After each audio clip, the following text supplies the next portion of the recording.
welcome to another episode of the Rich Cheese Radio podcast. I'm one of your hosts, Schmidt, and I'm joined, as always, by my good buddy. You guys know him, you love him, Mr. Bro Dinky. Hey, buddy, how's it going? Episode 43. Schmitty made it to 43, cruising along. What's going on there, big guy? You know, not a whole lot. Took some time off this week to spend some time with my family. Some of my wife's friend and family came in basically to spend the week with us, so that was nice. And did some cool stuff with the kiddos, and it's been a great week. How about yourself? Mostly working, potty trained my oldest kid finally. That was fun. So Okay. little milestones there. Hey man, it's the small victories, right? It The small is. It victories. really is. And I could tell the little guy's not far behind. He's all about it. He wanted to get on the potty before the big kid, but you know. Yeah, I can say honestly that we had my daughter pretty good to go, and then all of a sudden she just regressed, like just has no desire to do it. I don't know, man. We'll see what happens. Maybe when number two finally comes along, there'll be the impetus push to get Yeah, to for get on the sure. potty. So I'm Trust me, hoping that's the it's case. a very different world when the second one shows up. I can imagine. I can Yeah. imagine. I think before we start anything with this episode, first and foremost, I think we have to say a goodbye to our good friends over at 10 and 2. I think that's kind of the big news of this week. Something I Yeah. feel like we all sort of knew was coming, but we don't want to believe it, right? It's like when you knew you were going to get dumped by the girl and you're like, no, it's okay. It's okay. It's fine. It's not going to, it'll work itself out. And then you're like, oh, death blow. Like, Yeah, yeah, so yeah. I think we all kind of thought it might be coming and it finally did. But, we'll definitely miss you too, Kat and Kat. Good friends of, I think, both of ours. So, thanks for all the good times and putting out some fire content and kind of keeping us occupied over the pandemic for sure, right? Yeah, I mean, this is I've known Catlin personally for a long time. She and I are personal friends, and she's a good person, and I know Kat is as well. So I wish them the very best of luck in their next chapters, regardless of whatever they're doing in their own respective careers. We know what they're doing, but I'm not going to put it on blast for everybody. But I wish them the best of luck, and I'll just say this: heroes get remembered, but legends never die, right? So great podcast. I'm sad to see it go, but very, very happy for our two friends going on to bigger and better things. So Yeah, great to there you see go. what they've done with it. I mean, it was a great springboard platform type thing for both of them, and can't really say enough about them. I mean, they did everybody kind of a solid through a pretty weird and dull 2 years. So, ladies, thanks a lot. It's been a pleasure, and best of luck to both of you. On to the next. I guess we'll go on to a couple new releases. There was a few things, nothing too crazy. I know you had sent me that new Timex Mark One. It's Yep. with a company called Adsum. I'm not sure what they are. They appear to be a fashion brand from New York. Yeah, I think it's probably one of these new kind of pop up ad brands. Who knows exactly who it is? I'm sure somebody does that may be listening to this and has done more research on it. But I just think it's a cool watch.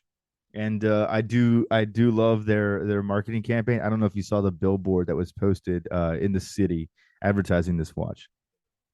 Was it just the watch on a white background?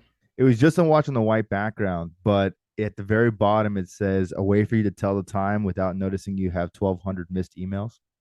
Oh, that's cute. I like that. And it Screw was you, Apple yeah, I Watch. was like, okay. I mean, this to me is just kind of like it's a classic watch, the return to a simple timekeeping. It's no frills, nothing. It's quartz, nothing crazy, but it's just highlighting the fact that hey, this is a watch for like watch people.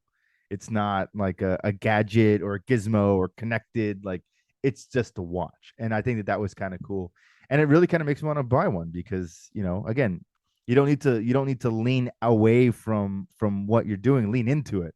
Embrace the fact that you have a quartz little military watch. I think it's cool. Don't be afraid of it.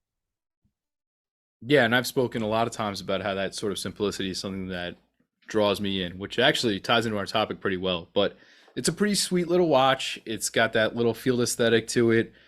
It has that, I think it's blue lume, right? I can't tell You if it's know, blue I don't painted want to lie. I markers or if don't it's blue know. I lume. don't know. Obviously, we can't tell by not, we're not holding it, but it looks a lot like the new Seiko lines that dropped with the blue Yeah, loom on it. Yeah, it's yeah, got the same look, black background, blue numbers. Sweet little and it watch. I don't think you can yeah, go and wrong. it's And and it's it's a Timex. It'll be priced right. yeah, it's a sterile dial. If my memory serves me correctly, it's just a good looking collab. And again, it's no frills. It's just a watch designed to be just a watch, and that's it. And I like that. I think it's very cool. Adsum is a cool collaboration with whoever it is. I'm assuming it's a fashion house or something. Um, 36 mil. It's $140. Comes with two straps and a little box. They're already sold out on the Timex website, apparently. So I don't know if it's still So you could pay 300 on StockX. okay. All right, there you go. I'm kidding, Yeah, but you probably can. note the time without seeing you have 1,249 unanswered emails. Staying present just got a little easier. And on the back, it's a nice reminder to all of us watch fam that are so connected to technology. Sometimes it's great to disconnect. And it says on the back, I am present. I like it. I like it a lot. And I own their 36 millimeter hand wind Mark One. Great little watch. I have it in the olive kind of drab color. Like it a lot. No complaints at all. Runs like a champ. So, don't be above Timex. Don't be that person. Gotcha. Gotcha. There you go. Other new releases, a couple Seikos that are non-US release. So Yeah, somebody had mentioned if we could, I guess, read the reference numbers a little slower. I think people like to try to keep up as the episodes go, so I'll try to do that a little more, either for repeat sure. them or Yeah, I go saw that slower. comment, so I appreciate the feedback. We'll Yeah, we'll no, we'll echo it accordingly. yeah, we don't take offense to that type of stuff. We're not professional radio people, so greatly appreciated. Wait, you're not? I thought we were. No, I'm just a meme jerk. Oh So man. the SRPJ 53, it is a turtle that is quote unquote eucalyptus, Yep. 1,000 piece limited edition. Nice to see them doing actual limited editions, right? 1,000 piece. That's Yeah, very that's pretty low. un-Seiko. But it's an Australian only Yes. LE, right? Okay. So green motif, kind of like a muted green, faded green with yellow hands. Pretty decent. Nothing I'm rushing out to get, but nice. Yeah. And I think this one is a Fume dial, if It I'm not is. mistaken. So it has the gradiated finish, goes from lighter in the center outward to darker on the periphery, which is nice. My only thing on this one personally is I just don't like the fact that the bezel and the dial are basically two different shades of green. That to me is just kind of a little off-putting, but it's a cool turtle. Yeah, I like it. I always wonder about that too because having owned enough Seikos and having plenty of experience in misjudging renderings, I don't know Yeah. if it has that Fume dial and then the bezel is aluminum, so it's just a different. It's got that shiny finish to it, so it's just a weird thing to photograph. Yeah. So I'm not sure. I like to see it in person, I'm but at a looking. thousand pieces, I probably won't. Well, I'm looking at some live shots that are on the internet right now. Um, there's a couple people that posted this article, and there's this one website. It's called Boss Hunting. It's based in AU, so it's an Australian blog, but it has depictions of both, and it looks like the bezel itself is more like an olive, like Okay, army or olive drab color, more of an army green, whereas the dial has some more like forest green elements to it. So I mean, it's good looking. It's just for me, I see the bezel and I see the dial, and it's those are two different colors, so it's throwing me off. understandable. Mm-hmm. Second one from them, and I think this is also an Aussie release, is the Yes, SPB 347 Noosa, J. Yeah, there's a which J there though. is it? Okay. Yeah. And it's named after a beach, apparently a very big tourist location, one of the nicest beaches in the world, also a 1,000 piece LE. And I think it's a sumo, and it's got sort of a Batman coloration, blue, Yep. black, and I think it has yellow accents, so yellow hands. Yep. Again, I think I could probably take it or leave it, and at a 1,000 piece, I'm probably not going to chase one down, but I'm sure it's for somebody. Yeah. I mean, our Aussie friends across the pond, on the other side of the world, I think this is a smart looking watch. It is a sumo for sure. As you mentioned, yellow, it has a yellow minute hand and a yellow tipped Yeah. Seiko diving second hand. The rest of everything is going to be in silver tone. It does have a little bit of a Batman-y finish, Yep. but it's only on the first 20 minutes on the diving scale. So it's black, and then the rest of the bezel will be blue. Looks like it's aluminum. And this one has a little bit of the James Cameron-y style dial to it. It does have a inverted color scheme though. Yeah. It goes from black and fades downward to blue on the bottom half of the dial. So it looks good. I mean, the colors on this one are congruent. So, visually, the dial and the bezel, they make sense. They look nice. If it was me, I would take this one over the other one. I think it looks a little bit more clean. But I mean, again, classic Seiko LEs, they look nice. I think they're going to be great for anybody who decides to pick these up. These are workhorse watches. So, very cool. And they haven't given you many of this Batman colorway before. There is one other turtle that is Batman colored.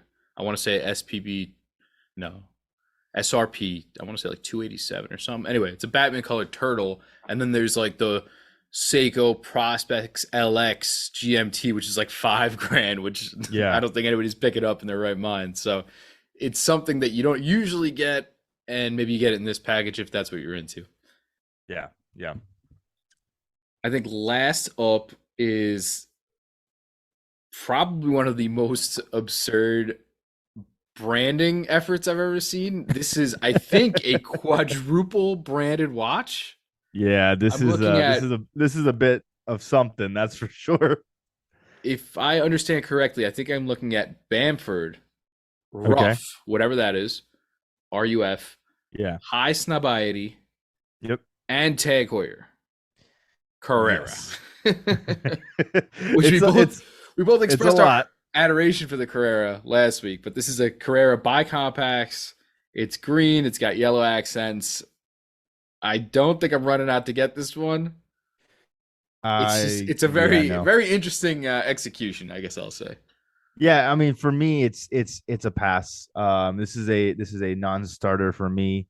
There's people in the automotive world. I think RUF is an automotive entity or some type of company that does customization for different types of sports cars, which is cool. But this is just a lot of different things coming together that probably don't need to, or at least not in the same capacity. But there it is. It's a cool watch. There's, I'm sure, RUF collectors that are buying these cars, because basically it looks like they're doing upgraded versions of previous existing 911s. It looks like they're based in Germany. So this is basically an automotive customizer for high end Porsches. So makes sense to have that tie in with With it, the but it Carrera. is a little bit, yeah, it's a little bit interesting though, because um isn't Tag affiliated with Aston, or is that changed now? You got me. I'm gonna be honest, but you would have Oh, a you know what? connection there No, between they Carrera, did, they Porsche did. Carrera. Now of course yeah, it's now it is Porsche. That's right. I forgot they did make that change within the last year or so. So yes, that's right, because they had the specialty Carreras that are Porsche versions. So there's that. But this is a customizer of that. So it's kind of an interesting watch. It doesn't look like the other Carreras out there that are Porsche watches, which is cool, I guess. But not a watch for me, unfortunately. And speaking of Carrera, since we're on it, I think 2 episodes ago we talked about not only the red Carrera, but the fact when you were talking about how you flip the when you flip your wrist around, the Hoyer is right side up to somebody Yep. looking at you. Somebody actually tagged me, friend of the show, Steve Elliott. Shouts to Steve. He actually lives a town over from me. Interesting. But so he Nice. he tagged me in a reel of somebody doing a wrist roll, and it was that watch, and it had the upside down Hoyer on it, and then he flipped it over, and it was the red Carrera. So pretty cool there. But It just drives me nuts. yeah, but let me just tell you that red looks so good. Now that it was like perfectly It dynamic does. because it It it, it does. it picked up the light from the reel, but it looks so good, unlike very few dials I've ever seen. So Maybe Yeah, yeah, they're yeah. I headed in mean, it's the right direction, hopefully. yeah, absolutely, absolutely. Did you, as a side note, did you watch Gray Man? I did not. Okay, I was just curious. We haven't talked about it, but I was just curious if you had. It's good. I liked it. You know which film I'm talking about, right? Yeah, the one with the guys. Yeah, I one with the I guys. don't Yeah, I don't know what it's about or what's going on in it, but I saw enough of the premiere photos. yeah. I mean, it's kind of like a spy action thriller. It's a little bit kind of James Bondy, if you will, but it's more um less discreet espionage and more like everything explodes, kind of like a Michael Bay film, like it's just Transformers, just things are exploding everywhere. But it was entertaining. It's not gonna say like it's a blockbuster smash, but it's entertaining the way that like Transformers is entertaining. It's like you see things blow up. There's like giant metal robots, battling each other. It's like world domination type stuff. It's good. I liked I thought it was the Day Man and that Charlie Day was going to make an appearance, but it. No, but it's got a good cast. Ryan Gosling, Anna de Armas. Got some other Chris Evans, the guy that plays oh, Captain America, yeah. yeah, Captain America. He's actually the bad guy, which is kind of funny. It's a 180 flip for him, but it's kind of cool to see him in a bad role. Yeah. Billy Bob Thornton's in it. It's good. I was once told that if somebody's going to cast me in a movie, they would cast Chris Evans, so there's that. I'll take it. Yeah, that's not a bad cast. I like that. That's not a bad one. uh before we get into our main topic here, just a little bit of housekeeping.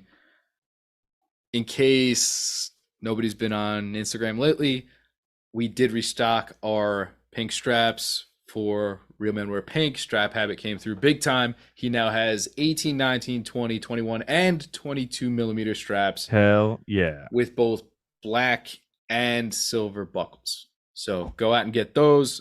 I know he's told me a bunch of people brought him the first day, and he's got a little under 200 left. So if you want one, go get one. He's got varying quantities and different sizes. So Yeah. get one if you Don't really wait. wanted one. No, Don't don't wait. wait. Don't wait. Believe it or not, people were waiting to get them. I couldn't believe it. But Yeah. big Yeah. ups to everybody who got one. Big ups to everybody who shares them and all the reposts and everything. It's greatly appreciated. I think he sold 58 the first day, so that's great. Wow. I think it's another $1,500 to the cause, which should stick me somewhere up around $7,000, which is really really nice. So, shouts to everybody who helped out in any way possible. Greatly appreciated. Last item of business, as I chase the 30,000 You're follow so close, milestone. so close. Yeah, can't lie. Had a big week. Had a solid week of memeing. The meme farm was plentiful this week. I don't know, got a lot of good exposure. So I hopped up quickly, and now I think I'm somewhere at 29,700. And yeah, I'm just chugging along down to the home stretch there. I have a giveaway prize in the mail. Ooh, Yeah, nothing too crazy, but I'll tell you, it is a timepiece, so that's cool. Don't want to fantastic. spoil it yet, but It's not a Seiko GMT, is it? GMT no. Oh, wouldn't that be wonderful? Yeah. It's not, but it is a cool little watch though. So keep an eye out for that. And thank you everybody for the shares, follows, comments, trolls, whatever you might be doing. Thanks for the engagement. Greatly appreciated. To our topic for this evening, I guess from the past few weeks of just talking about all different watches and picking and choosing ones, I got to thinking about what exactly attracts myself or other people even to watches in general, and I sort of just started listing different criteria, I guess, as to what brings us to a watch that we're eventually going to buy, or one that we aspire to own, or one that we call our grail, right? I mean, I think everybody has a grail that they can't attain somewhere down the line. Like you're never going to try it on, probably you're never going to get to hold it or play around with it. How do you know it's your grail? Well, there's certain things that have got you there. And I guess I tried to decipher what exactly that was. Right. So in coming up with the idea for this episode, I guess I dubbed it the laws of attraction, but for a timepiece.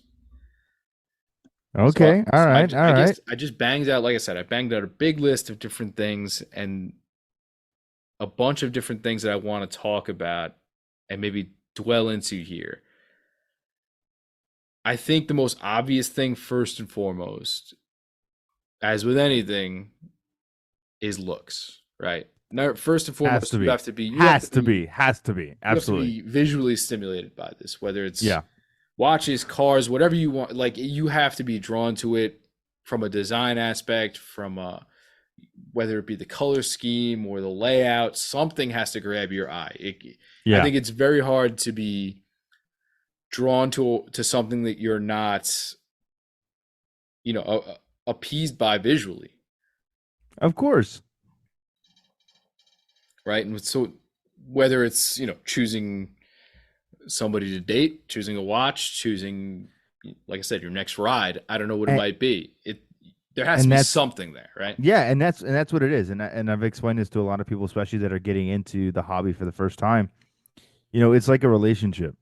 Before you walk across the bar to talk to somebody, be it a guy or girl, whatever, usually there's a visual element to why you want to go over there and talk to them. It's an attractiveness, it's a look, it's a smile, it the eyes, whatever it is, there's some aspect about them that is intriguing you enough to open a conversation. And the same thing is true with watches. You have to look and like what you see before you're ever going to be willing to try it on.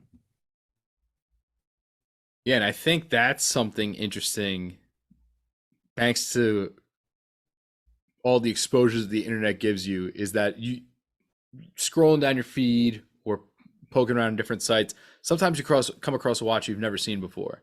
Yeah. And before you can look at anything else, you kind of just say, "Oh, I like this layout," and then you look, and it's like a Vincero or something, and you're like, "Oh, oh, oh, oh." I mean, don't get me wrong, a lot of them are homages and Yeah, take for sure. designs from other people, so understandable you'd be drawn to it. But you were like, "Whoa, whoa, okay, hold on a sec." But for a Yeah. second there, you were like, "Oh, that I kind of vibed with that." Yeah, absolutely. Absolutely. I mean, again, and you said it right. I mean, a lot of their designs are homages to other brands that are more successful or more established. They riff, but they can't copy in many ways. But those designs are good looking. That's why they're utilizing them. It's just when you start peeling back the layers of veneer and you're like, oh, it's quartz, it's made by a fashion brand. There's nothing impressive in this movement, but somehow you can cut out the middleman and save yourself a bunch of money on the marketing. Um, you can do that. These watches are just they look good, but they're not going to be awesome for you. And I think that's something that is sort of a stepping stone to get to becoming that watch idiot savant that everybody talks about, right? Is that Yeah. you don't know what's good at first. I mean, I will openly admit that obviously you start on Amazon, right? And what does Amazon hit you in the face with when you start looking at watches? Invictas, Everything.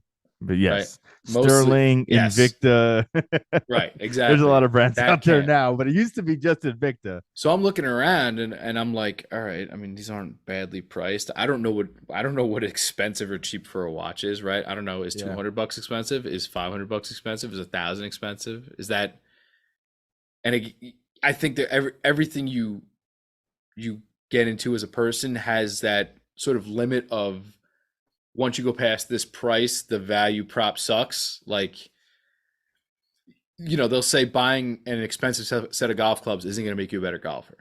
Right. It'll make you maybe marginally better. It'll maybe get you some more forgiving shots or something, but it's not going to make you good. Yeah. Like you might as well just buy a decent set and work on your game type of thing. Right. Right. Right. But So, hey, that's not how this works. So if I buy the more expensive driver, somehow it'll improve my drive game. right. Okay. My distance is going to go massive. It's all but, about the gains. but Okay. It's all about the gains. but that's something I was trying to figure out when I was looking at watches was I don't know if okay, if I go past 500, am I just after that I'm a sucker and it's only marginally better or what? Yeah. You know, and then you start delving into the actual different craftsmanships and precisions that go into these things and you're like, "Holy crap, like there are way too many layers to this." Yeah, and that's honestly where you start to see the pack start to thin out a bit. Is let's be honest, everything around the $500 price point, a lot of the stuff is going to be very similar movements. They're going to be, Miyota 9015s, they're going to be 8520s or whatever, whatever that caliber is that they utilize a lot. They're going to be Seiko NH35As.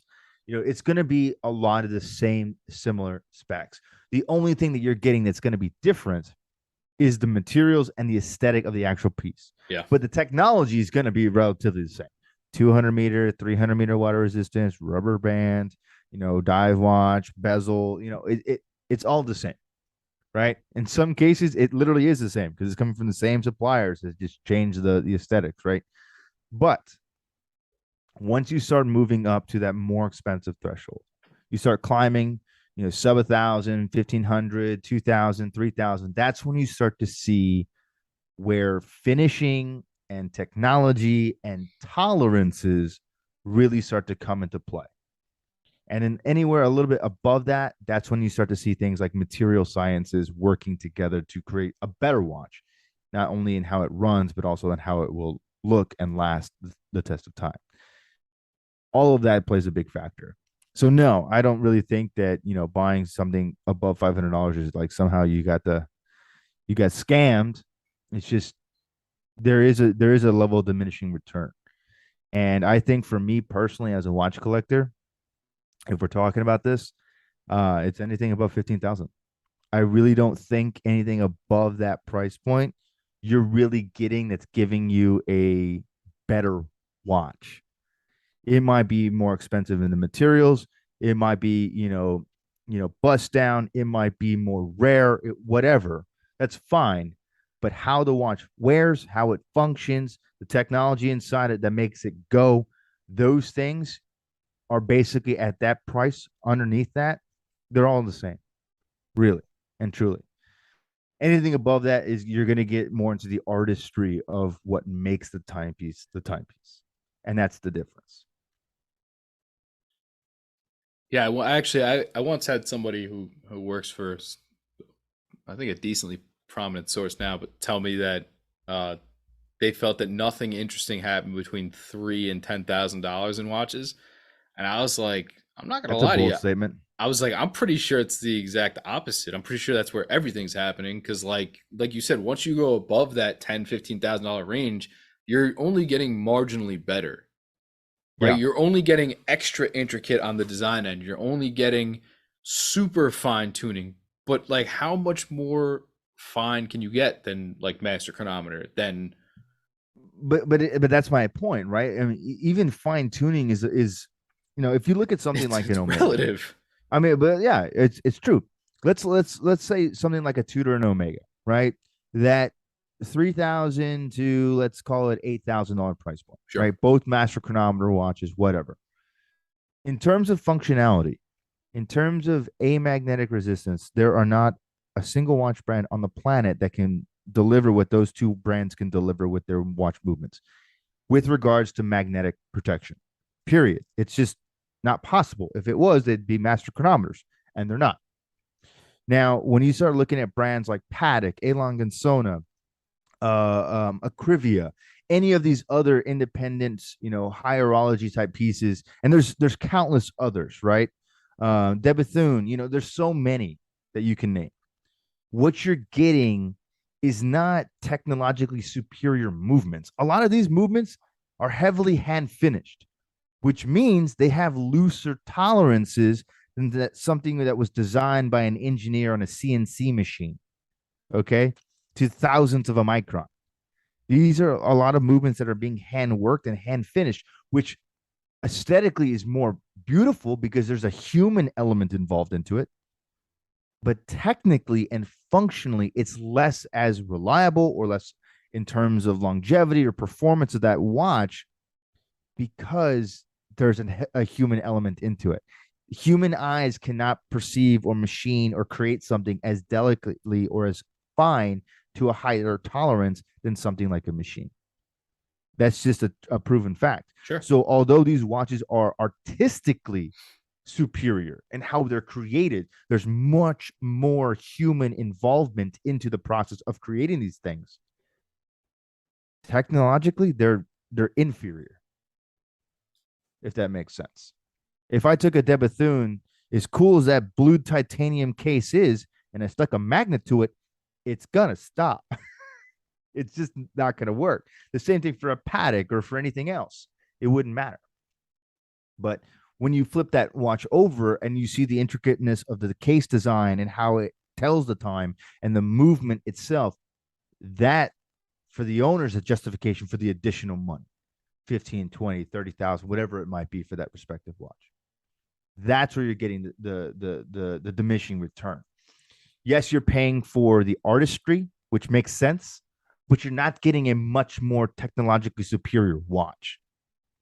Does that make sense to you? I'll lay this down to you in the most layman's terms possible, right? You make pasta by hand, no chance on earth they're all coming out beautiful and consistently And exactly the same. Exactly the same. You get the one out of the box, it's perfect every time. Yep. Are you paying more for hand made? Absolutely. Is it more artisan? Is it more beautiful? Does it, I don't want to say taste better, but it does marginally taste better. It does marginally taste better. Yeah, it does. Sure. But is the 75-cent box of pasta consistent and almost as good? Yeah, it is. Yeah, I mean, I think that's a great way to. And again, that was the first thing that stuck in there. Going back to your grandpa, just stirring the pot of pasta. Getting shot at, stirring the pot of pasta. Can't let the macaroni stick. Can't let the macaroni stick. My mother was through the roof, by the way, that I mentioned that on the pod. Well, now we've mentioned that was her twice. Dad. Yeah. Wow, that was only my first bullet point there, so I guess that's pretty great. But moving on to the second, I think easily the second behind aesthetics for a lot of people, maybe even the first for a lot of people, is brand cachet and public opinion. Okay, yeah, that's a big one for sure. Obviously, I think a lot of people who buy luxury goods buy things for the name, for notoriety, along with that, for the response from other people. Yeah, for sure, absolutely. Not to say that that's necessarily a wrong reason to get something. I mean, if that's what you do, if you're bougie and you want to show out, more power to you. I don't always know if that makes someone happy on the inside at the end of the day. Yeah. Right. Like, I think there have been times in my own journey where not that I've bought a piece or a brand because of the name, but I might have gone with where I've had a choice of different models and I'm like, you know what, I'm going to go with this one. Like, this one seems to be like, maybe that's the hotness for this year or the season. And I'm like, all right, I'm going to go with this. Why not? I mean, that seems to be what everybody's talking about. Let me see what the hype's about. And I get it. And I'm like, damn, I really should have just went with the other one. Like, that's actually me. And I know it is. Yeah. Yeah. I mean, for me, that's always something that gets me in that regard. And I think everybody knows the name. And here's an example of that is I was actually out to dinner with, it's my wife's friend from her college friend was down. She went to school in New England. They came down to the city and we were going to meet them for dinner. They're both from Massachusetts.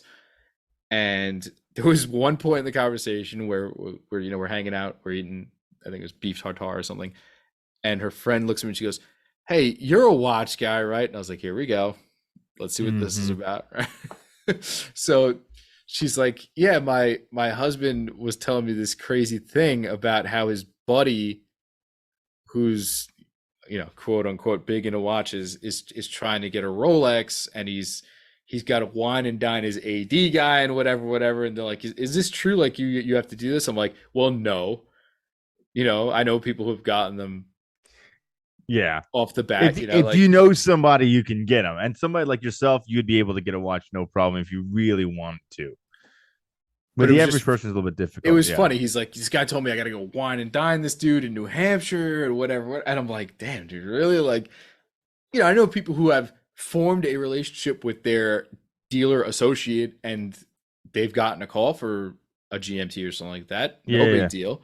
That's cool. I've had other buddies who have bought not that much. Like, they bought a Black Bay and then they had their name on the list for a sub and they got called. Okay, great.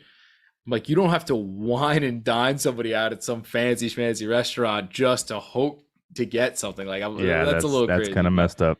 and the guy's going on and on. And he's like, I get it, It's a beautiful handmade product, and it's the best watch you could buy. And meanwhile, I'm sitting there laughing. First of all, I'm wearing my Grand Seiko. I'm wearing my Grand Seiko, which like laughs all over this because Oh man, that actually has hand finishing, and it's yes, yes, yes. So I'm just like kind of just snickering. I'm not about to throw the dude on blast or anything, but I'm like, yeah, no, I totally get it. I totally get it. But that's the type of outlook that I'm talking Yeah. about here. Yeah. A lot of people have that misconception. I mean, hell, when I first got into this, that was my that was my misconception too. All these things were hand worked, and no, they're hand assembled. Right. Robots, robots, and CNC machines produce these, but they're put together by human hands. Human hands aren't crafting them, Correct. right? There isn't a distinctive difference, and that kind of gets back to my last point, right?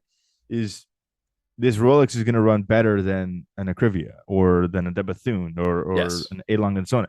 It's just because it's made to a higher tolerance, not made to a more beautiful design. It's made to a higher spec. And that's, again, it applies to the movement. But, you know, cachet is always a big thing. And I think in some ways it kind of comes in waves. I know for me personally, and I've always been this way, I've always been the anti-cachet type person. I've always been the type of person that likes to go for the underdog because I felt like myself, I've always been the underdog in my own life personally. So I like to bet on the second horse, if you will. Okay. But a lot of people, they don't like to take those types of risks because, again, it's a going against the grain mindset. It's unpopular. It's unpopular, and it's the road less traveled, if you course. will, right? To use a Frost quote.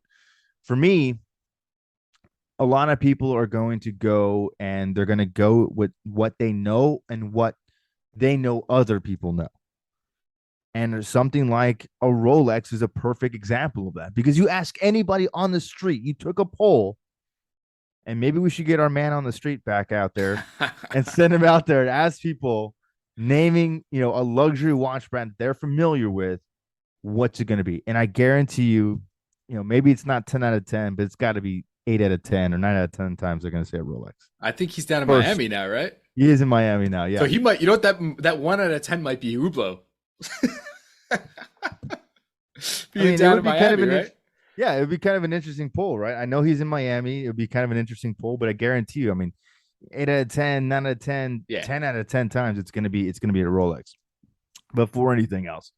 Now, I think maybe that sentiment is changing a little bit because more and more people are getting access to other brands. But cachet for a lot of people is a very important deciding factor. I mean, and I mentioned that sometimes these things come in waves. Don't you remember, 10, 15 years ago when everyone had to have the most massive logos on their body as possible?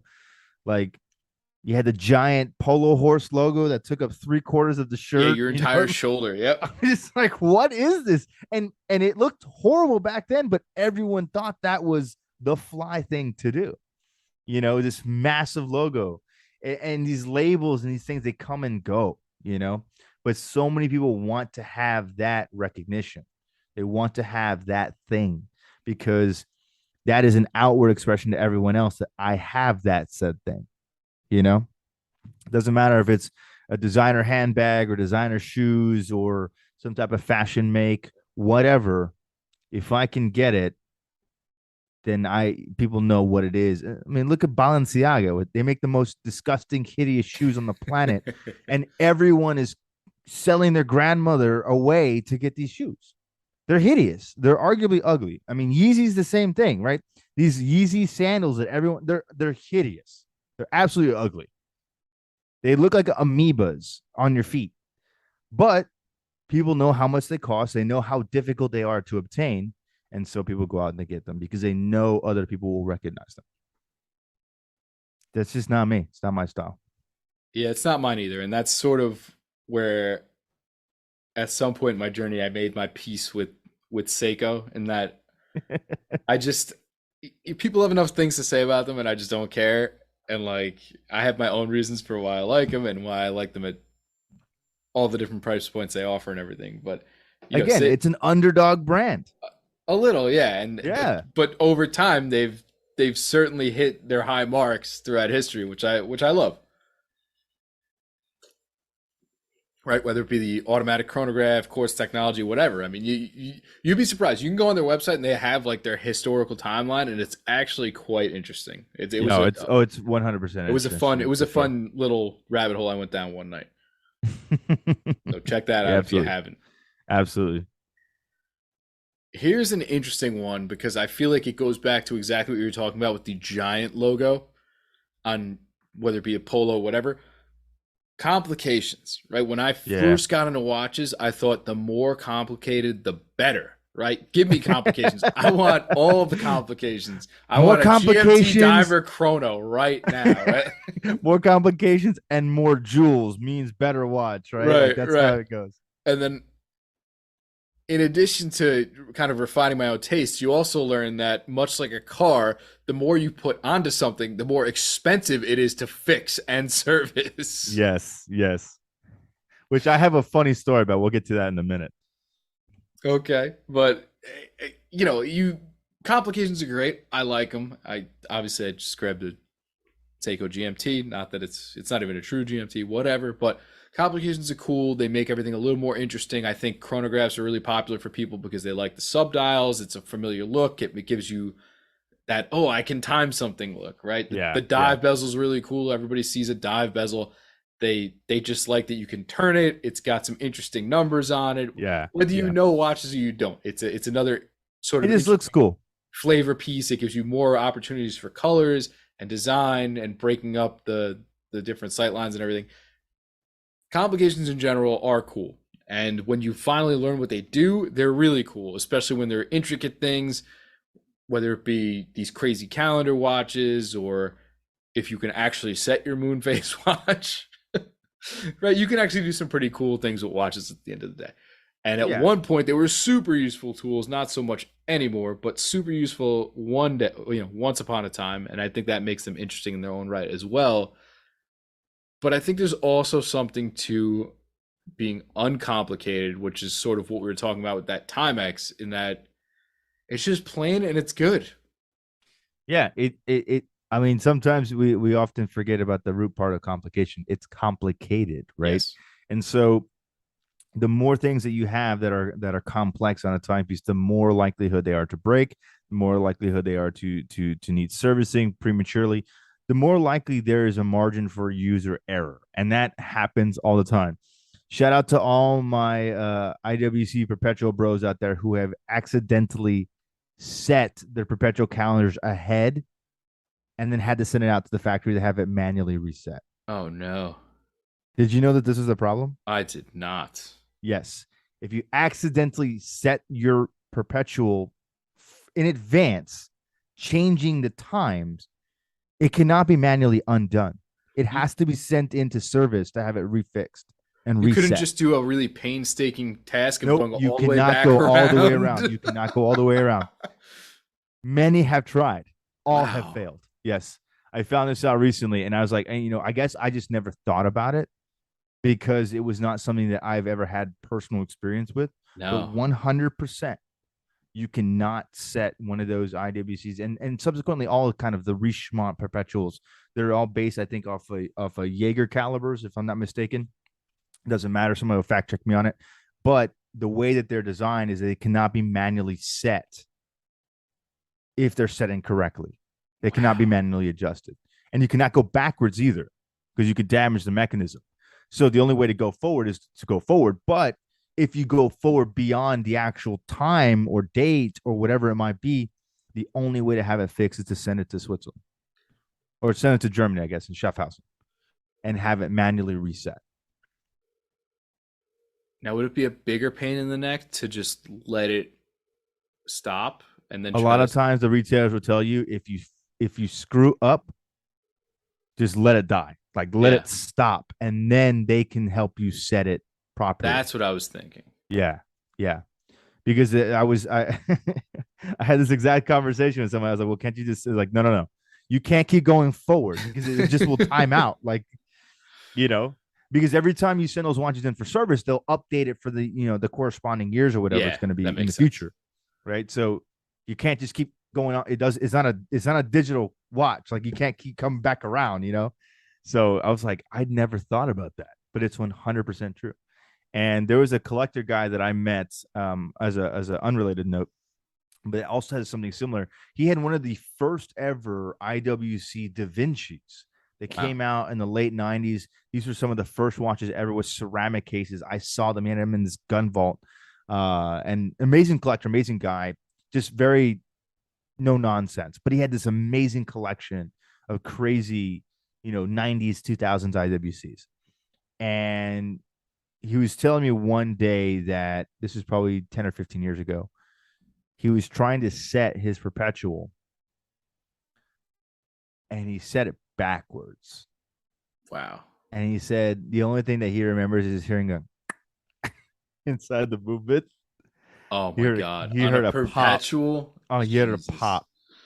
And he had to take it into where he bought it. And they're like, there's literally nothing we can do for you. Like, this has to go to Chef House. I'm like, now. So they sent it over. It was $6,000 to fix it. And it took a year and a half.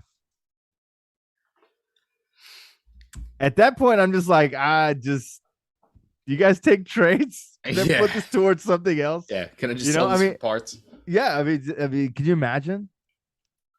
Now, amazing complication, amazing, but you have to know how to set these things. You have to know how to use them because it's only going to make your life more complicated and more expensive when you do it wrong. For me, complications are beautiful. Again, it's a sign of artistry and watchmaking, and they're amazing. But if you don't know what you're doing, the margin for error as the user is exponentially high, especially if you are changing watches. Like if you're rotating watches out and you let a perpetual stop, like just stop it. Like just don't touch it. Take it to somebody who knows and have them help you set it. Because if you set it wrong, one wrong turn of the crown, you're done. Like it's just done. So these watches can be amazing, but you have to be extremely careful with how they set because it will make your life more complicated.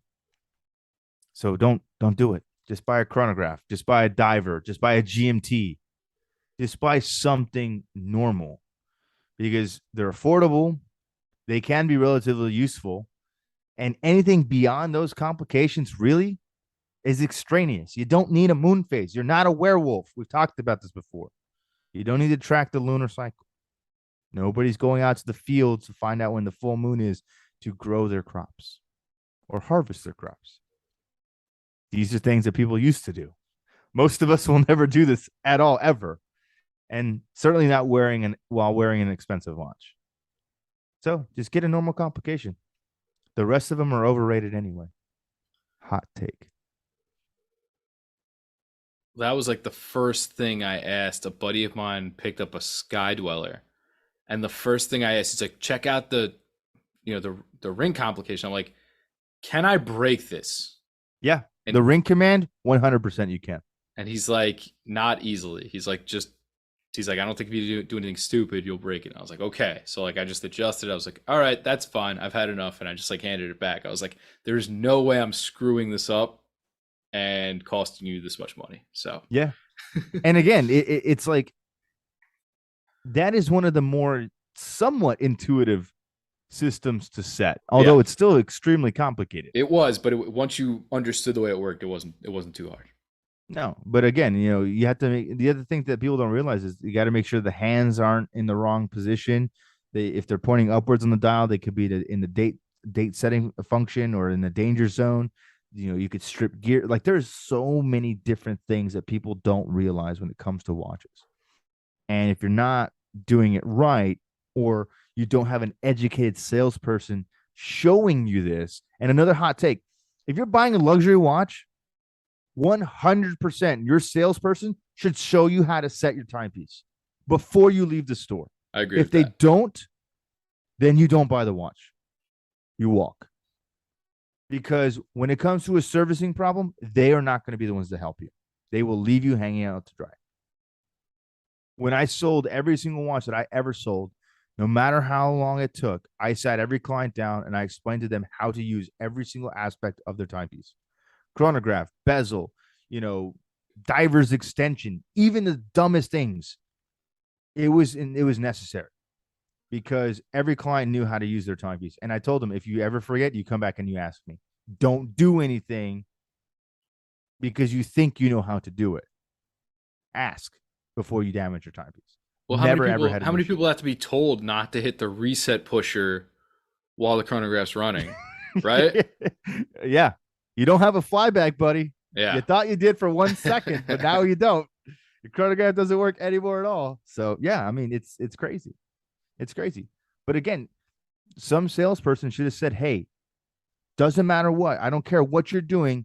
It has to stop before you reset it. Period. And so many people don't do that. And people end up with messed up watches because their salesperson didn't take care of them. So again, if you're buying a luxury timepiece, somebody should sit you down and show you how to set your watch. They should never assume you know how to do it, ever. And if they don't, then you walk.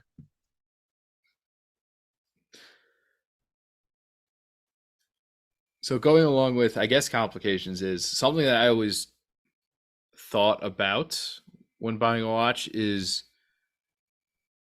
I guess, at what level does this watch do what it's supposed to do? I mean, all watches tell time, Sure. right? All divers should be able to be submerged. Yeah. However, I mean, there have been circumstances where I've come across watches where I'm like, this, I don't know if this does exactly what it's supposed to do that well, and I think it's turning me off. Whereas the other end of the spectrum is, like we talked about before, you get to a point where there's only so much better you can get than Yeah. a level of perfection, right? But like, I'll throw you an example. I mean, like I told you, I like to mess around in the affordable end of the pool sometimes. And at one point, I want to say in 2020, Orient dropped this SK Diver Retro Reedition. Ah, yes. I think you touched this It one was kind of like before. a very angular case, cool looking watch, right? And I Didn't it have look, an odd kind of shaped crystal? it has an odd shaped case in general, Okay. Okay. but I think it's like 50-meter water resistance. And I was like, that says diver, does it not? uh I was like, does that say diver and it's 50 meters? yeah, I guess okay. because it's a reedition and it's got a weird case shape, and maybe it wasn't so easy to make hermetically sealed. I don't know. But I was just like, man, I think this has turned me off enough not to buy this. Yeah, yeah, yeah. This has like a gradient dial, right? On some of the Yes, on yeah, okay. I remember this watch. like an inside to outside gradient. Yeah, yeah, yeah, yeah. It kind of goes like that. Right. Like Fades out. almost like a curtain motif, like it goes out to the outside. But yeah, diver. Because it had a cool Are you 70s sure? look to it. I was like, diver? I'm like, are you sure? Or does it just like splash zone proof only? So I guess for me, a level of execution is expected. Yeah. And then once you attain a certain level of execution, I think there's a point where you just are splitting hairs. Uh-huh. So I guess you got to hit the minimum, but like once you cross the minimum, you have to weigh Well, exactly how valuable that is to you. yeah, and yeah, I mean for sure. I mean, I certainly think so. I mean, at the very bare minimum, you should be getting what the product is as advertised, Yeah. right? So, and that's the thing I find that's so funny is like this diver, quote unquote, from Orient, which I pulled up an article and the first headline says how not to do a reissue of the diver. I was like, dang, we're going in hard. Um, which is kind of sad. But the issue is like a lot of these determinations are legal. Like they're legally binding. Yeah. Like to have a diver's watch, you have to have a minimum of 200 meters water resistance. It's an ISO 6425 compliance. Like that is the legal determination for a diver's So watch. do you have to label it a diver style watch? Maybe. Yeah. Yeah, that's Maybe. I that. Yeah, mean, people like to do that in food too. They like to throw style in there to make it so they don't have to be super authentic. yeah, I mean, yeah, exactly. I mean, it's the same kind of thing, but those are actually legal determinations. The same thing is true with chronometer. Like chronometer cannot just be placed on the dial No. because it is something that measures time. That's technically true, but it is a legal determination that the movement has been independently audited through the COSC. It has to meet their criteria in order to be listed as a chronometer legally. Master chronometer is the same thing. Any of these things are legal determinations. So it's interesting that it was listed as a diver because it doesn't really meet that requirement at all, really, which is kind of funny, but also somewhat sad for Orient. But I mean, this watch, as you have aptly pointed out, has been pretty much roasted everywhere. Every article I see is not in favor of this timepiece at all, which is kind of sad because it's kind of funky and cool, Yeah. very 70s. But I think at the very bare minimum, you should be getting what the product is as advertised. That I think is certainly true. Um, but brands do a lot of things, and a lot of times they make concessions or they do weird things for whatever reason they feel is necessary. And as consumers, sometimes we get left out, hanging out to dry on that. And I think that's where you get a lot of those people who are the SKX purists come in, is that they got something that hits that sort of minimum bar of requirement. I mean, it's not Yeah, a hacking movement, it's not a hand winding movement, but it's an ISO certified diver yeah, in a beautiful little package. And a lot of people have said, this is perfect. I do not need anything more than that. And like, I kind of envy those people. But there's a good amount of them that were like, the SKX is perfect. I don't need anything better. It does everything I want it to. And I'm like, I get it. I get it. yeah. I mean, I'm the same way too. I understand. I have a buddy that he bought his SKX probably right as they were discontinuing it the first time. Yeah. When they said that they was no longer in production, but they were still in But there production was for like still 3 years after a that. bajillion units worth of stock. Yeah. So he got his right as the prices were starting to climb up a little bit. I think he paid like around $180 for his SKX, which is, I think at one point they were like 150, Yeah. 160. So he was kind of right as that price is starting to climb up. I saw today on Amazon an SKX for $888. Hilarious. Almost $1,000 for an SKX. And I'm just thinking to myself, I'm like, the new Seiko 5 GMT, I could get two of them for this Yeah. price. It's crazy. For real. Anyway, but he was like, "Hey man, I really kind of want to get into watches. Like I mean, what should I get?" And this is kind of what I pointed him to. I was like, literally, if you're gonna spend all your money, get a watch that can do everything. Anything that you want. You can dress it up, you can dress it down, screw down crown, you can get it wet, go to the river, go hunt it, whatever you want to do, this is the watch that you can do anything in. And he bought it, and there's not a single day that he's regretted it. And since then, he's added a few more watches to his collection. And this is the same guy that has the Autodromo we've talked about before. Um, but it's just that's the watch that does everything. And it's sad, truly, for me, that there's not a true modern replacement.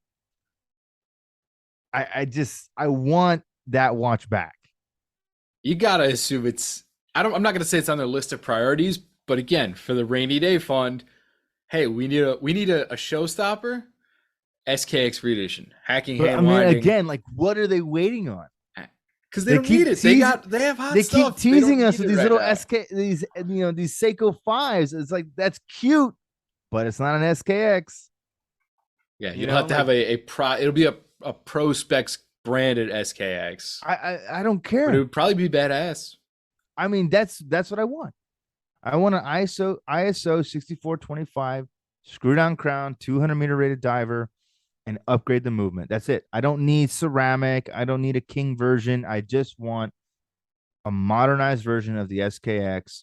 And please God, put the loom pip for the second hand at the end where it actually goes around the dial, not the end of the second, not the back side of the the second hand, the counterweight, yeah. front side on the second hand.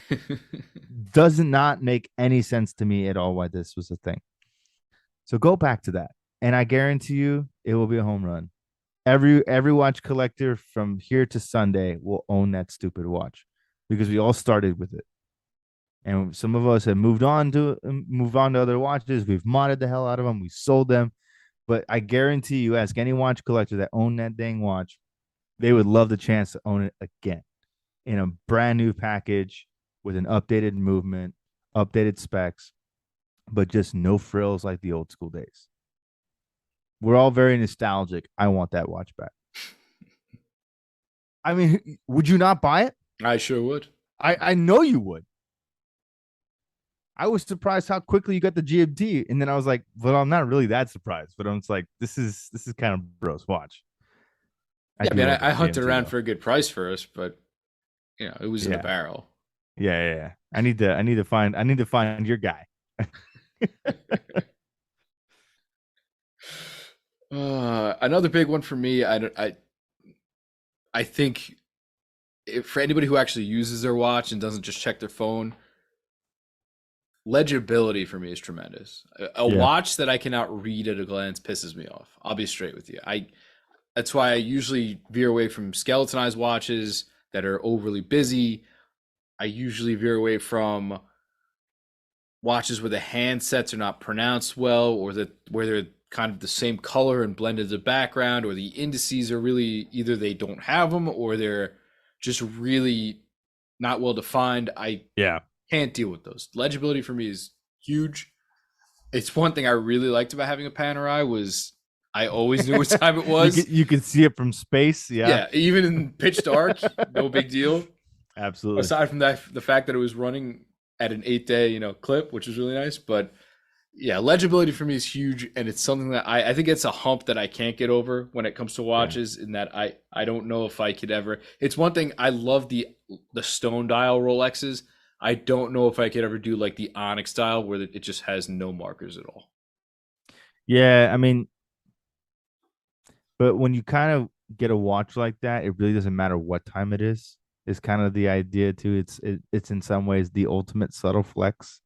Like I'm so rich, I don't need to know what time it is. Yeah, So I guess. here's my approximation of time. Well, if it's a But the day guy, date, at least you know what day it is. yeah, exactly. But it's kind of like the guys that like roll out into life with a one hander. It's just like Yeah. I don't need to know exactly what time it is. Plus or minus 5 minutes is probably good enough. I'm like that would drive me nuts. But I love the idea that you can do that yourself.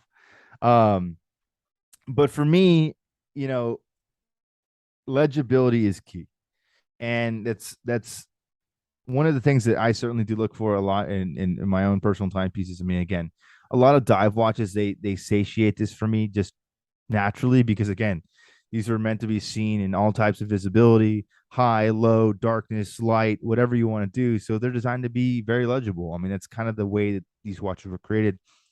I think for me, one of my favorite master classes in contrast and legibility is the Speedy Pro. I mean, this watch you can see in every angle, however you want to see it. It's clear as day what time it is, where the chronograph orientation is, and it's just an icon. I mean, black, white, simple, goes with everything.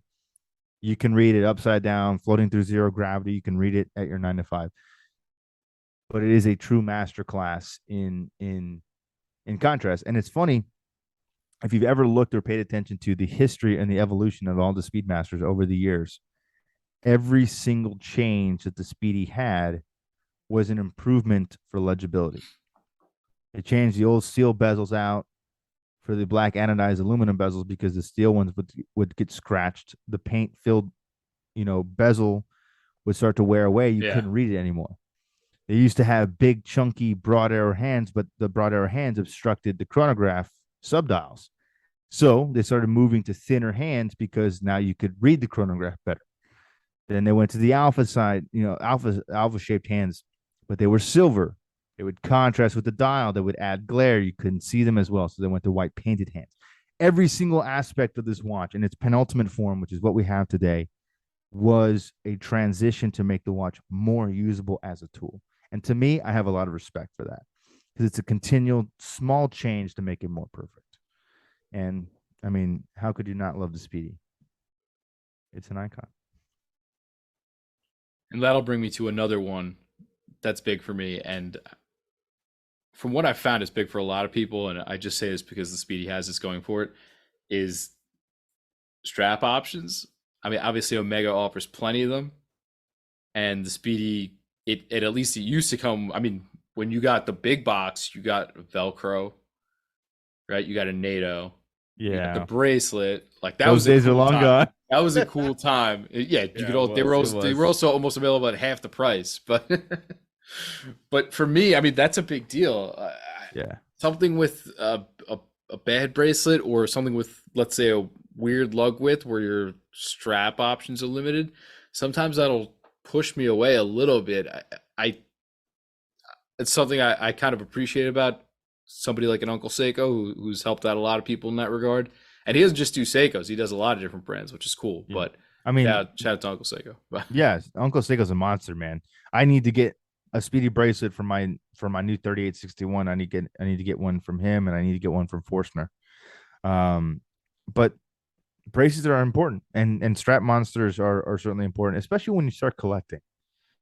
You know, it's like us as people, like we have multiple shoes for different occasions.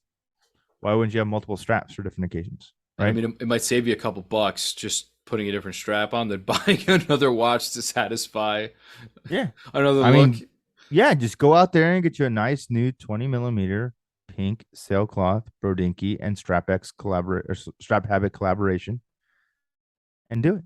Put a new strap on your timepiece, Well, I can't argue with that. right? I mean,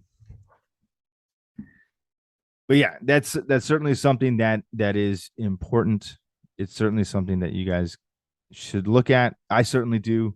I have a couple watches in my collection that are 19s, and I'm like, do I really want to buy a dedicated 19 millimeter strap for just one or two watches in my It's collection? tough. It's tough. It's hard to justify that, especially when it's a watch I don't wear often enough to be like, okay, this makes sense. But some of my other stuff that I have, they do have odd lug sizes too, but I wear them much more often. I'm like, well, maybe that makes sense to go out and get something dedicated for that. But again, your options are much more minute.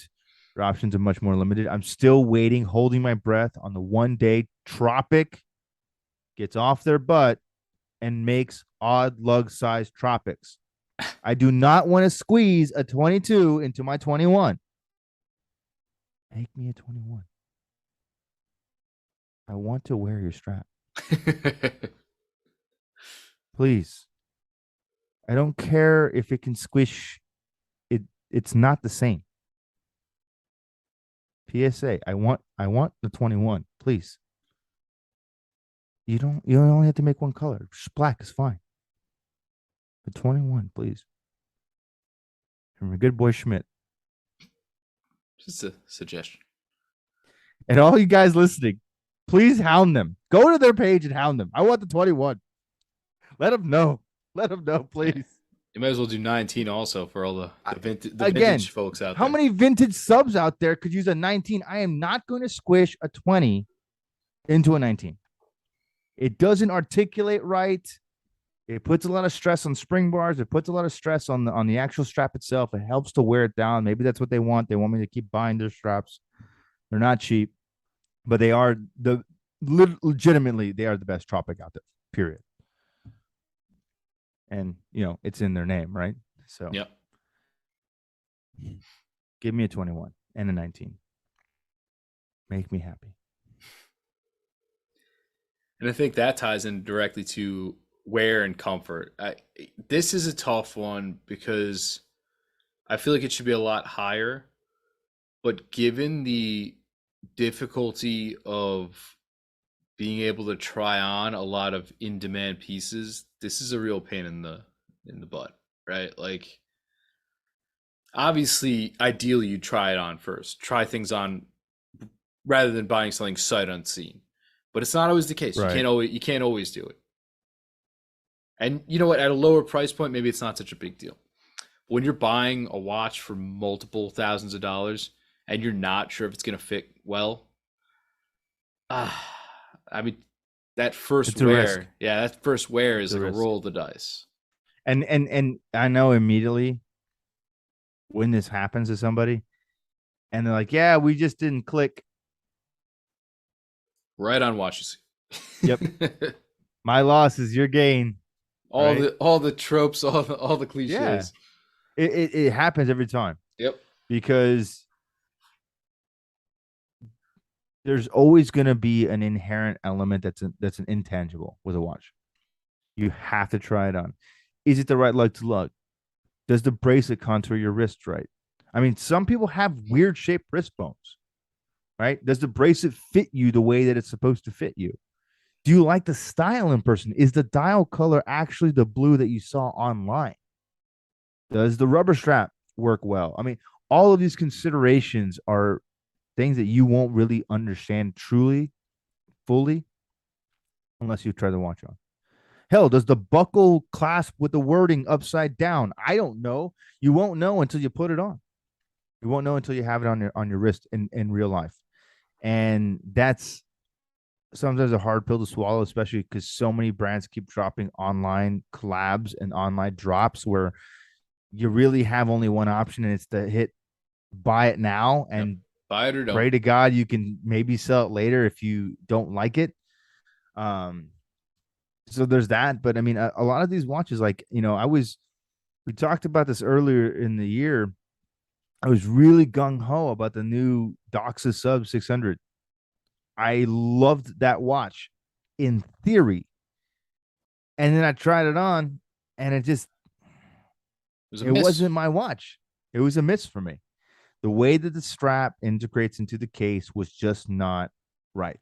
It sat too high and it was not a cohesive integration. Even the sales guy told me, he's like, yeah, it's like this doesn't flow well. So that was a bit of a sad thing for me because you guys know how much I love Doxa, and it just means I'll have to get some other versions of the Doxa that I really truly do like. It's just that one is going to be a miss. But I didn't know that until I tried it on physically. I could have tried to buy the Time and Tide limited edition that they did, in titanium, which would have been awesome, but I would have immediately regretted it because it would not have fit me right. Now with fit, call something I like to call feel. Feel might not be the appropriate word. It might be more the feeling that I guess it evokes when you throw it on. But for me, when I buy a watch and I've thought it out and I decide to make it a purchase, I'm buying it because I feel like the watch fits me, Yeah. if that makes sense. Yeah.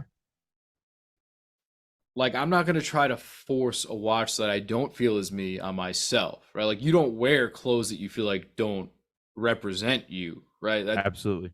I mean, you're not a poser, right? Yeah. So, like, are you in that target demo, I guess? Does this piece make sense for you? Those are things that I think come secondary, but like they make a lot of sense for me. Like when I think about it, you got the mouse clicker over buy now, you're like, hold on a sec. Is this really me? Like, does this jive with who I am or what I do or Yeah. what? Is it an impulse or is it actually a true representation of me that I want to express to the world? Right. And if I get this thing on the wrist, like, is this gonna make sense, or did I just buy like a really dressy watch that I'm never gonna wear because I wear sweatpants every day?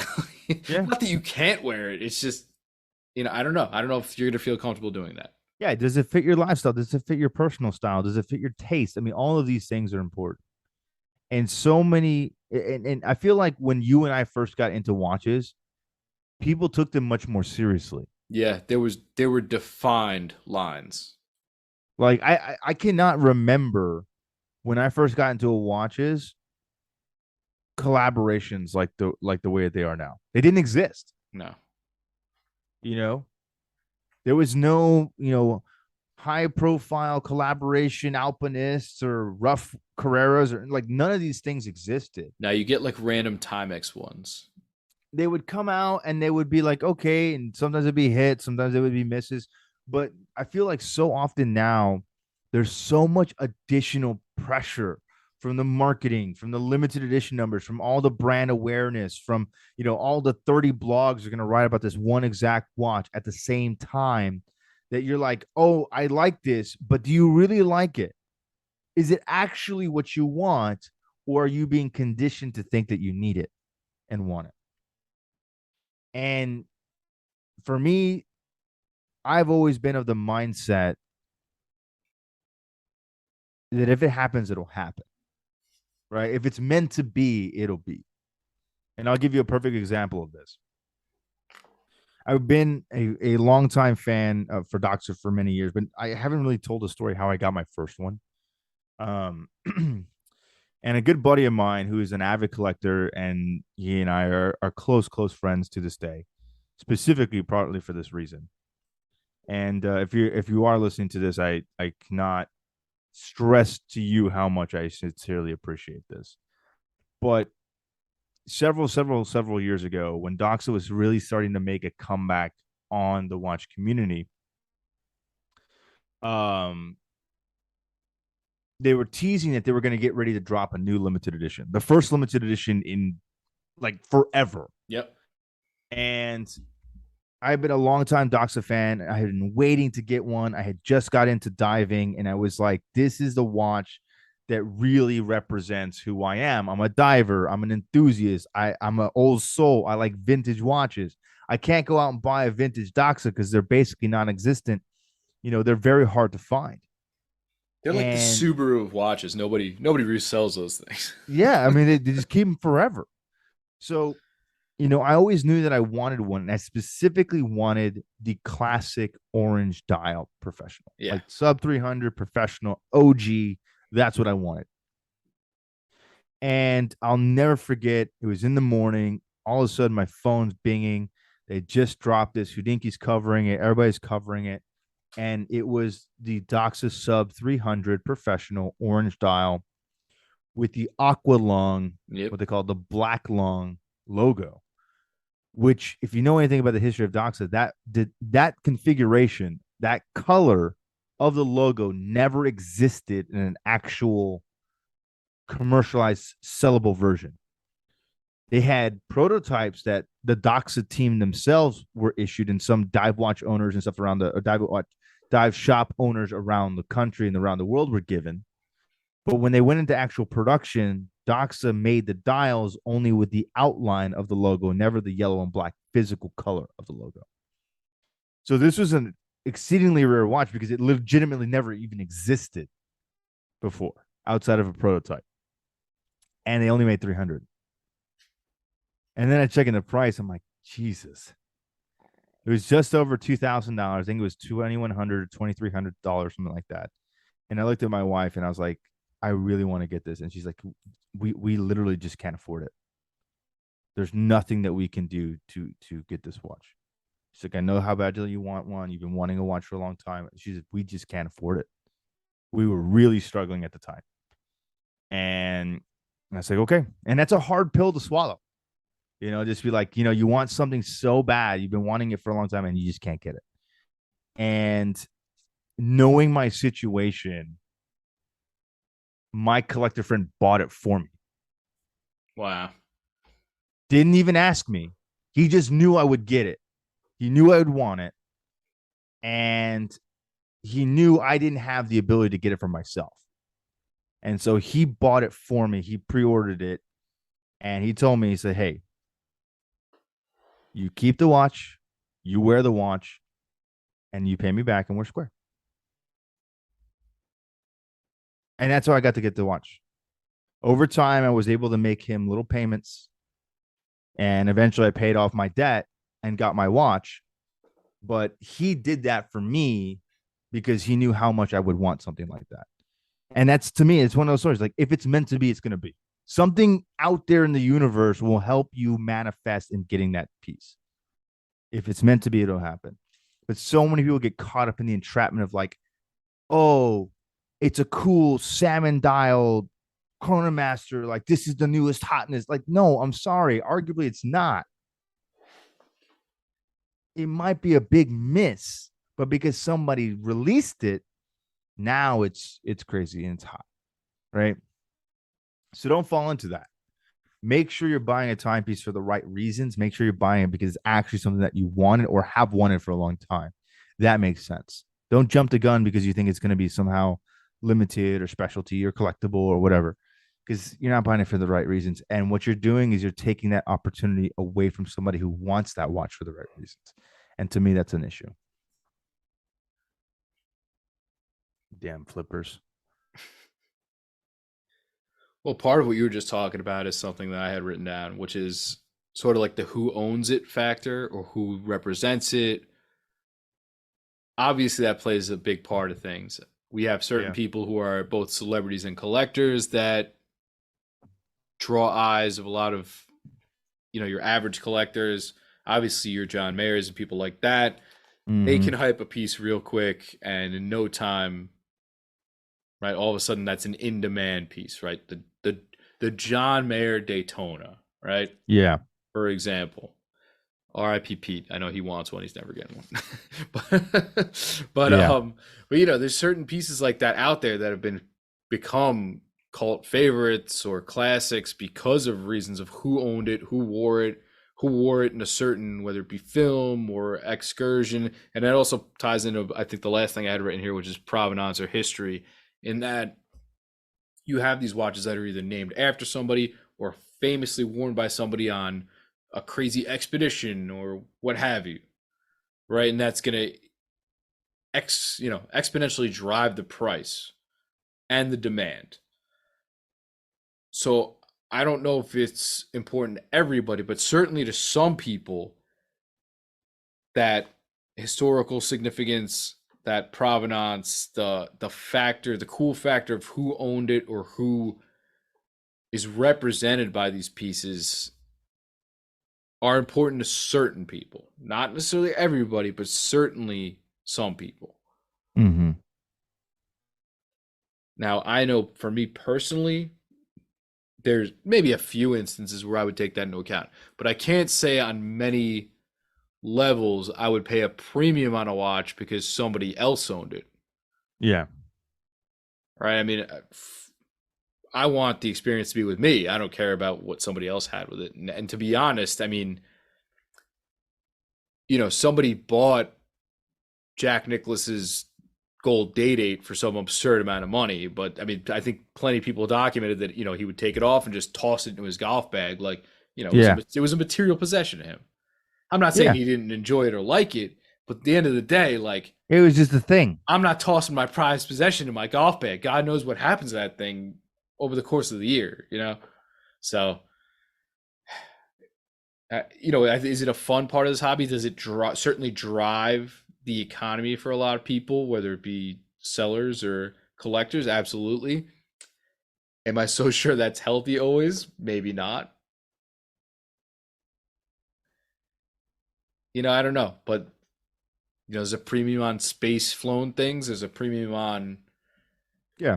we've seen Anything, recently, anything with a unique story. right? We've Anything seen with a unique recently, story or provenance or yeah, those whatever. those collector pieces, the Newman's Newman, right? Like Yeah. astronomical prices. Again, or just, our, shout out to our buddy Cole. He's like, just reading the case back, finding something with some type of historical significance, whether it was a famous person or somebody that did something fantastic or not. Some people will pay a premium for a military watch that has some type of paperwork that signifies that it was in the military or that it did certain things, whether this person was anybody of note or not, you know? I think we all kind of want to have the story, the cachet, the nostalgia, the buy-in, the historical significance, all of that's kind of wrapped up in the same aspect of this question. Um, and I think in many ways it is important. I know I would pay a premium for a space flown Speedmaster because they're extremely rare. And we aren't really returning to space the way that we used to back in the day, and maybe that's changing the next couple of years or so. But at least for the longevity portion of my life, that's never been the case. And Well, to even so, find something like that, it's much unique. more it's much more recreational now as opposed to when it used to be exploration Yeah, based. yeah, absolutely, absolutely. So I mean, and the threshold's only going to continue to increase. So it's not only going to be space flown speedmasters, it's going to be or watches in general. It's going to be moonwalked, Yeah. speedmasters and watches, or Mission Mars, flown. Yeah. or mission flown, or Mars flown, right? Yeah. Like once we eventually get to Mars. I mean, how awesome would it be to have the first speedmaster ever to walk on the Martian surface? Like that would be awesome. Yeah. That'll get lost on the way to the Smithsonian. Exactly, right. But again, the historical significance of these things is important too, because we all want to feel connected to stories. We all want to have some type of intrinsic thing that makes these inanimate objects have meaning, have life, have some type of emotive connection to us. And when they do possess those things, you can't put a price on it.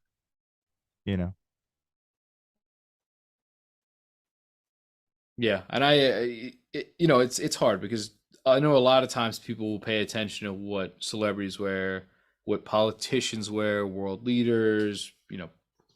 Yeah, right. It is what it is. Some people do. Some people are a little more obsessed in that than other people. But yeah.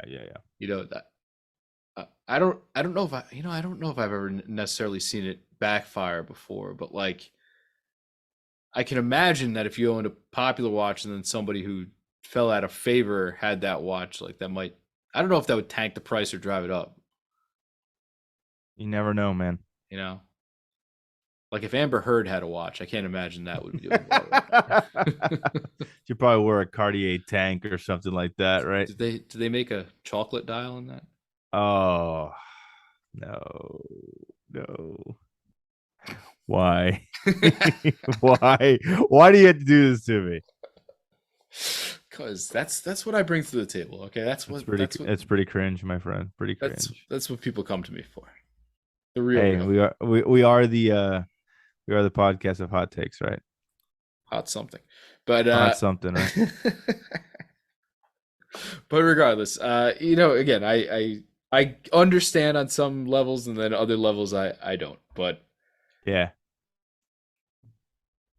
it's tough. I mean, I think it's also what makes the hobby fun. I think it makes it a little fun, kind of deciding this is cool, this isn't cool, this means something to me, this doesn't. Yeah. But I guess it also means that we're not going to be all chasing the exact same pieces, which is also good for, I guess, the ecosystem. Yeah, for sure. But find something cool. Find something you like. Find something different. Whether it's got historical significance or not. Whether somebody famous wore it or not. And make it your own. And I think given that we're somewhere around the hour and a half mark, I think we got to nip this thing eventually. So this is a bit of a long one. We've been down some interesting roads. Yeah. Had a lot to talk about, but I kind of knew that going in, but you never know where it's going to land. But thanks for everybody for hanging out. Schmidt, as always, it's a pleasure. And we'll catch everybody next week on Wrist Cheese Radio. Thanks, guys. Take care. Be good.